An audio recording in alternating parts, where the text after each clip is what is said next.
오늘 투자자들이 알아야 할 뉴스들 어떤 것들이 있을까요? 국내외를 막론하고 모아봤습니다. 첫 번째 소식입니다. 미국과 이란 MOU에 합의를 하고 그리고 그 세부 조항도 공개가 됐습니다. 이후에 후속 절차가 어떻게 될지도 계속 찾아봐야 되겠죠.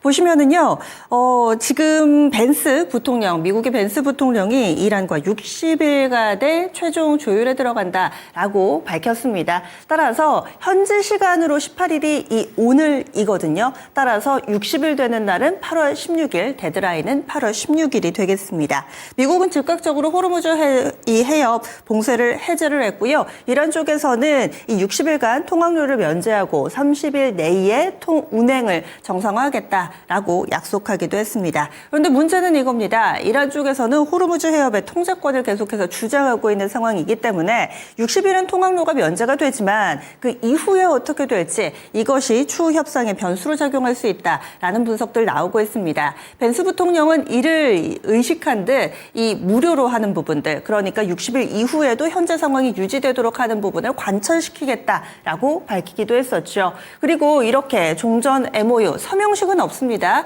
그런데 이를 대체할 만한 전 세계를 깜짝 놀라게 할 만한 그런 이벤트, 해프닝이라고 해야 될까요? 그런 게 간밤에 있었습니다. 현재 트럼프 미국 대통령은 G7 회의 참석차 프랑스를 방문하고 있죠. 그래서 관련 회의가 이 프랑스의 베르사유 궁전에서 있었습니다. 많은 정상이 모여 있었고요. 그런데 갑작스럽게 트럼프 미국 대통령이 이 MOU 이 관련 서류에 서명을 하겠다라고 하면서 보좌진에게 프린터를 가져다 달라라고 했답니다. 몇 분 후에 이 프린터된 문서가 많은 정상들이 보는 앞에서 공개가 됐고요. 여기에서 실시간으로 서명하는 것도 많은 이들이 목도하는 그런 상황이 있었습니다. 그러면서 정말 쉽지 않았다라고 몇 번 이야기를 하면서 서명을 했었는데요. 그래서 이제 공식적으로 서류에도 서명이 된 상태입니다. 그래서 실무진들이 앞으로 좀 더 구체적으로 어떤 식으로 이 협상을 해 나갈지는 계속 확인이 필요해 보입니다. 그래서 그런지 국제유가가 크게 반응을 하지는 않았습니다. 소폭 오름세를 나타내기는 했는데요. 확실히 이제 종전 수순 그리고 그 이후에 수습 과정으로 넘어가고 있다라는 점을 볼 수 있습니다.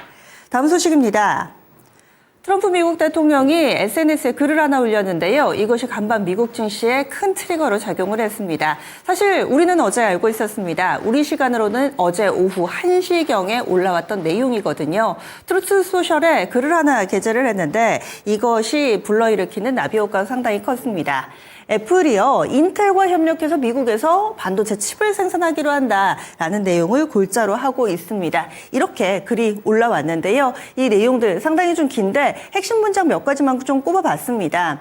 칩 설계하고 생산을 미국 내에서 진행을 하겠다. 그리고 기존의 반도체 산업을 바라보는 트럼프 미국 대통령의 인식이죠. 대만 등 이 미국의 반도체 공장을 다른 나라들이 훔쳐갔다라고 하면서 계속해서 반도체 제조 시설을 미국 내에 유치를 해야 된다. 그러기 위해서 선택한 기업이 인텔이죠. 최근에 인텔은 이번에 애플과도 손을 잡았지만은 1년에 이 하이퍼스케일러 업체들과의 협업이 꾸준히 이어지면서 주가가 고공행진을 펼치고 있습니다. 트럼프 미국 대통령 직접 이번 SNS에서도 인텔을 언급합니다. 인텔을 키워서 미국에 600억 달러의 이익을 창출하는 나는 미국에 돈 벌어다 주는 대통령이다 라고 직접적으로 또 언급을 했고요. 이렇게 반도체 재건 성과에 대한 강조하는 멘트 잊지 않았습니다. 이렇게 하는 포석에는 대만 등 다른 나라가 우리의 반도체 산업을 뺏어갔다 이야기를 하듯 이 TSMC나 이 다른 국가 업체들의 의존도를 줄이기 위한 포석이 아닌가라는 해석들까지 나오고 있는 상황입니다. 그래서 그런지 간밤 미국 증시 반응으로 넘어가겠습니다. AI 관련된 종목군들이 뚜렷하게 상승 흐름을 보여줬습니다. 갭상승이었습니다. 장중의 변동폭 크지 않았고요. 이렇게 상승한 채로 내내 움직임을 가져갔습니다. 3대 지수 나란히 1%가량의 오름세를 보여줬는데 다우랑 나스닥은 요즘에 방향이 조금은 좀 다르긴 합니다. 다우는 거의 제자리 걸음 강보합권에서 거래를 마쳤고요. 나스닥 2%나 강한 움직임, 그리고 S&P 500이 1.08% 오름세를 나타냈습니다.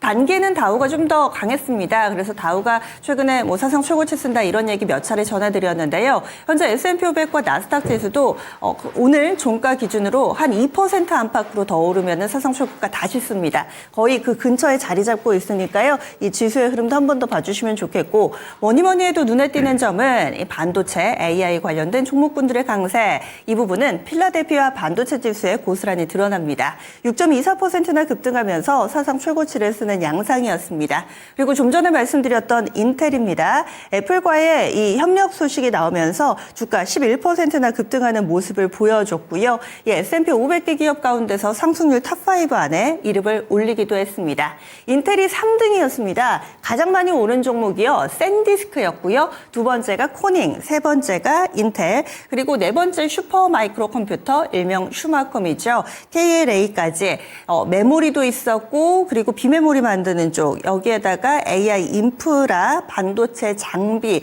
등등 전체적으로 AI로 묶을 수 있지만은 다각도에서 여러 종목군들이 동시다발적인 상승 흐름을 만들어냈다. 이 부분 볼 수가 있겠습니다. 그리고 또 하나, 이 스페이스X는 상장한 지 일주일이 안 됐는데 계속해서 흐름에 일거수일투족 관심이 쏠리고 있습니다. 이틀째 약세 흐름을 나타냈는데요. 여기에서 봐야 될 부분은 회사채를 발행한답니다. 200억 달러 규모의 회사채 발행 소식이 나오면서 투자 심리가 다소 위축되는데요. 이런 부분들 같이 보시면 좋겠습니다. 다음 뉴스 이어가겠습니다. 이 앨런 머스크 CEO 야심차게 만들고 있는 테라펩, 거기에는 과연 어떤 장비가 들어가게 될 것인가, 그리고 그 공장은 누가 만들 것인가, 테라펩의 멤버로 들어만 간다면은 이 상당히 든든한 아군을 만나게 된 걸 텐데요. 이 테라펩 멤버에 이 한국 기업도 포함이 된 것으로 알려지고 있습니다.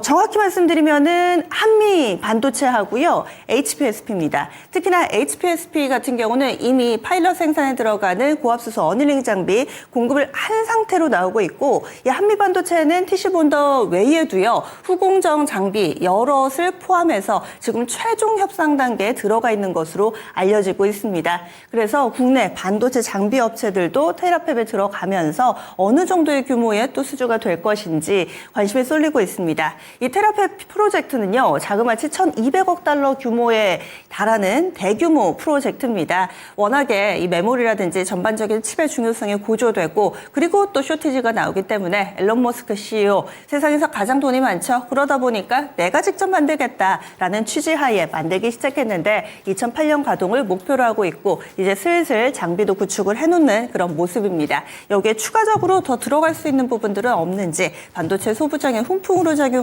계속 봐주시죠. 이어지는 소식입니다. 국내 증시가 한 번 더 레벨업하기 위한 계기 가운데 하나로 이 MSCI 선진지수 편입이 꼽히고 있습니다. 상당히 오래된 염원인데요. 오는 23일에 이 검토 내용이 발표가 됩니다. 그런데 현재까지 상황으로 봤을 때는 그다지 좋지가 않네요. 중간 결과라고 볼 수 있을 텐데요. 이 MSCI에서 18가지 항목을 평가를 합니다. 그런데 거기에서 딱히 좋지 못한 평가를 받은 부분이 5개 항목 정도 있답니다. 이전보다는 조금은 좋아져야 되는데 18개 항목 가운데서 좋은 쪽으로 변화한 것은 딱 한 항목에 불과해 이번에도 선진지수 편입은 조금은 어렵지 않을까, 이런 예상이 나오고 있습니다. 18개 항목 평가 가운데서 5개 항목의 개선이 필요하다, 이렇게 나왔습니다. 지난해는 공매도 부분을 우리가 개선을 해서 한 단계 올라갔거든요. 문제 없음 평가를 받았는데 지금 거기에 이어서 이번에도 1개의 항목 정도, 그러니까 투자 상품 이용 가능성 항목, 여기에서 상향 조정이 있었습니다. 그런데 하나 조정된 걸로는 지금 선진지수 관찰 대상국에 들어가기가 어렵다고 합니다. MSCI가 지적한 부분은 외환시장, 이런 부분들도 좀 있고요. 그 밖에도 요목조목 우리 증시의 약점을 좀 지적하는 그런 보고서가 나오기도 했습니다. 여기 통화시장에서는 아직까지 이 외환시장 자유화가 조금은 미진한 것이 아니냐 등등의 아직까지 가야 할 길이 많다라는 점을 알려주고 있는데요. 있는데요. 오는 23일에 어떻게 될지 이 관찰 대상국 등재, 다른 국가들은 어떤 쪽이 될지 좀 보셔야 되겠고 그렇다면 MSCI 지금 선진지수에 포함되어 있는 국가는 어느 정도 수준이냐. 문제없음 제외하고 개선 가능이나 개선을 했다라고 좀 나오는 그런 항목이 2개 미만이랍니다. 그래서 우리나라 같은 경우는 아직까지는 이 항목 개수에 좀 못 미친다라는 점까지 말씀드리겠습니다. 다음 마지막 소식입니다. 앞으로 9월이 되면은 조금 더 오래 장기 시간 일을 해야 될 것인가 이 부분 고민 많이 하셨죠. 지금 국내에서는 거래 시간 연장 부분이 활발하게 좀 논의가 된 바 있습니다. 그런데 한국거래소가 프리마켓 도입에 대해서 재검토하겠다라고 밝혔습니다. 오늘입니다. 증권사 CEO들과 간담회가 있을 예정인데요.